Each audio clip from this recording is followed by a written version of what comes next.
নমস্কার, অজানা রহস্য পাকড়েতে আপনাদের স্বাগত জানাই। আজকের ভিডিওর বিষয় ব্যাংক প্রতারণা। বর্তমানে ক্যাশলেস ইউপিআই এর যুগে ব্যাংক অ্যাকাউন্ট নেই এমন কোনো ব্যক্তি খুঁজে পাওয়া খুব মুশকিল হবে। প্রতিটি মানুষের কম বেশি দুই একটি করে ব্যাংক অ্যাকাউন্ট আছে। ভারতবর্ষে এমন অনেক গরিব মানুষ আছে যারা বহু কষ্টে অর্থ উপার্জন করে ব্যাংকে জমিয়ে রাখে, আর সেই কষ্টের টাকা যদি এক শ্রেণীর প্রতারক ব্যাংক অ্যাকাউন্ট থেকে প্রতারিত করে তুলে নেয়, তাহলে সেই মানুষটির অবস্থা কেমন হবে ভাবুন একবার। তাই আজকের ভিডিওর বিষয় ব্যাংক প্রতারণা, আর সঙ্গে আমি প্রবীর। তাহলে চলুন শুরু করা যাক। প্রথমে আসা যাক ব্যাংক ফ্রড কত রকমের ও কি কি।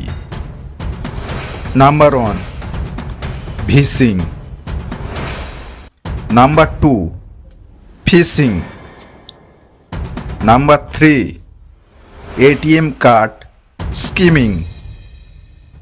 Number 4, QR code scam. Number 5, loan app প্রতারণা। হ্যাঁ বন্ধুরা, এই 5 প্রকার ফ্রড সাধারণত ব্যাংকে হয়ে থাকে। এর মধ্যে আমরা আজ আলোচনা করব নাম্বার 1 ফ্রড, ভিসিং সম্পর্কে। এরকম প্রতারণা সাধারণত ভুয়ো কলের মাধ্যমে ব্যাংক কর্তা সেজে ওটিপি বা পিন নম্বর জেনে টাকা চুরি করা। তাহলে চলুন এই প্রতারণার একটা জ্বলন্ত দৃষ্টান্ত আমি আপনাদের সঙ্গে তুলে ধরছি। প্রথমে বলে রাখি, আমি একজন পাঞ্জাব ন্যাশনাল ব্যাংকের বিজনেস করেসপন্ডেন্ট। কৈলান ভাষা সিটিতে আমার নিজস্ব সিএসপি কাউন্টার আছে। সবে সবে আমি সিএসপি নিয়েছি, তো একদিন দুপুরে আমি আমার সিএসপি কাউন্টারে একা বসে আছি। হঠাৎ আমার ফোনটি বেজে উঠল। আমি ফোনটি রিসিভ করলাম। ওপার থেকে গম্ভীর গলায় বলল, আমি পিএনবি সার্কেল অফিস থেকে ম্যানেজার ডিকে শর্মা বলছি। হ্যাঁ বলুন স্যার। আপনি প্রবীর পাকড়ে তো? হ্যাঁ স্যার। আপনার নবীনের নাম এটাই তো? হ্যাঁ স্যার। আপনি কৈলান ব্রাঞ্চে কাজ করেন, আপনার কাউন্টার ভাষা সিটিতে, তাই তো? হ্যাঁ স্যার। পিএনবিতে কাজ করতে আপনার কোনো সমস্যা হচ্ছে না তো? না স্যার, সব ঠিক আছে, তবে একটু লিঙ্কের সমস্যা আছে। হ্যাঁ, ওটা আমরা জানি, ওটা কয়েকদিনের মধ্যে ঠিক হয়ে যাবে। হ্যাঁ বন্ধুরা, এই পর্যন্ত সব ঠিকঠাক ছিল, কিন্তু তারপর বললেন, আপনার কাউন্টারে লাইট লাগানো বোর্ড লাগানো হয়েছে কি? আমি বললাম, না স্যার। ফোনের অপর দিক থেকে ভদ্রলোক বললেন, কেন? গড়িয়া, সোনারপুর, বারাইপুর, আমতলা, ডায়মন্ড হারবার সমস্ত সিএসপি কাউন্টারে গ্লোসারি সাইনবোর্ড লাগানো হয়ে গেছে, কিন্তু আপনারটি এখনও লাগানো হয়নি। একটু লাইনে থাকুন, আমি দেখছি। খানিকক্ষণ পরে বললেন, ও, আপনার তো রেজিস্ট্রেশন করা হয়নি।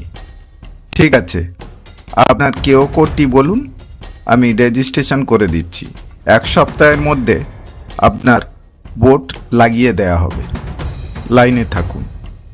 এখন আপনার ফোনে পিএনবি ব্যাংক থেকে একটি কোড যাবে, কোডটি বলুন। কিছুক্ষণের মধ্যে আমার ফোনে একটি ওটিপি আসে। আশ্চর্য বিষয়, 40,000 টাকা ক্যাশ উইথড্রয়াল করার ওটিপি। আমি তখন বুঝতে পারলাম এটা কলটি ছিল ফ্রড।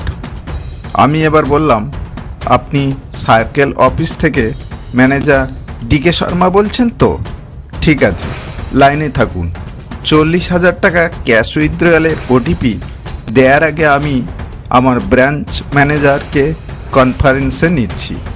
আপনি লাইনে থাকুন। সঙ্গে সঙ্গে ফোনটি ডিসকানেক্ট করে দিল। আমি কল ব্যাক করলাম, কিন্তু কল হলো না। হ্যাঁ বন্ধুরা, এই ধরনের ব্যাংক হ্যাকাররা প্রথমে এমন কথা বলবে যাতে আপনার বিশ্বাস হয়ে যায় যে উনি কোনো ব্যাংক থেকে বলছে। তারপর ওটিপি নিয়ে আপনার অ্যাকাউন্ট থেকে সমস্ত টাকা তুলে নেবে। তাই কোনো পরিস্থিতিতে ব্যাংক আপনাকে কল করে ওটিপি চায় না বা কেওয়াইসি আপডেট করার কথা বলে না। কেউ আপনার কাছে কল করে ওটিপি চাইলে ওটিপি দেবেন না। ব্যাংক ফ্রডের পরবর্তী 4টি বিষয় নিয়ে আমি পরবর্তী ভিডিওতে আলোচনা করব। ততক্ষণ আপনারা আমার সঙ্গে থাকুন, সুস্থ থাকুন, ভালো থাকুন ও সতর্ক থাকুন। ধন্যবাদ।